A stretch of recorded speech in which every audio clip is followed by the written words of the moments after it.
Seigneur vaut mieux que 1000 ailleurs. Rachetés de l'Éternel, privilégiés de Christ, bonsoir.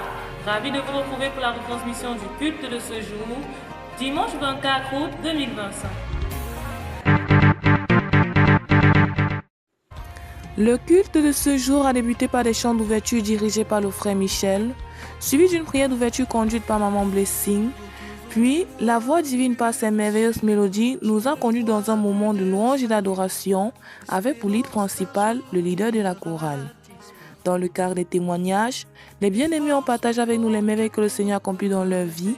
Ensuite, nous avons reçu le serviteur de Dieu, le prophète Alain, qui est absent parmi le peuple de Dieu durant 40 jours et est revenu après avoir achevé le programme dans lequel le Seigneur l'avait introduit. Il a commencé par rendre gloire à Dieu et a salué le peuple de Dieu ensuite. Et enfin, a invité la voix divine à nous conduire dans un moment de célébration, preuve de la reconnaissance qu'il a envers l'Éternel qu'il a protégé pendant tous ces jours. Pour ce qui est du message, nous avons eu comme orateur principal le prophète Alain et nous avons eu comme texte d'appui Hébreux 10, versets 35 à 39, puis Ésaïe 66, versets 1 à 2. Le titre du message était « La consécration à rechercher la face de Dieu ». Il a défini la consécration comme étant le fait de s'attacher au Seigneur, de se charger du joug que le Seigneur nous impose, car c'est dans la consécration que se trouvent les instructions de Dieu. En plus, il nous a dit qu'on ne peut parler de rechercher le Seigneur si l'on n'est pas consacré.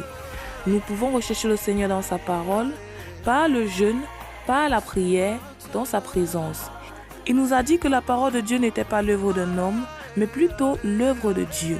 C'est une âme puissante qui transforme encore des vies. Et lorsque nous visitons la parole de Dieu, nous pourrons découvrir quelles sont les choses que Dieu aime et les choses que Dieu n'aime pas, comme nous le dit par exemple Proverbe chapitre 6, et marcher selon les voies du Seigneur.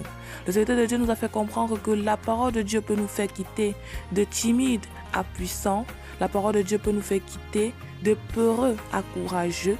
La parole de Dieu amène des choses inexplicables et impensables dans la vie de ceux qui craignent le Seigneur. Le Seigneur de Dieu nous a fait comprendre que nous devons nous attacher à Dieu afin que ce qu'il a prévu pour nous se manifeste, car de nombreuses générations dépendent de nous. De même, il nous a dit qu'il n'y a rien dans nos mains qui peut impressionner le Seigneur, car toute chose a été faite par Dieu.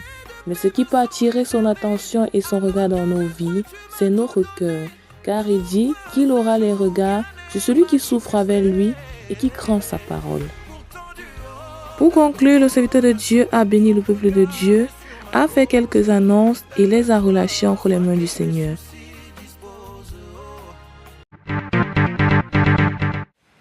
Peuple formidable de l'Éternel, en quelques mots, voici ce qui a été fait ce jour. Nous bénissons le Seigneur pour sa bonté, pour sa présence et pour son serviteur qui nous est revenu. Donnons-nous rendez-vous la semaine prochaine pour un autre numéro. D'ici à là, portons-nous bien. Shalom!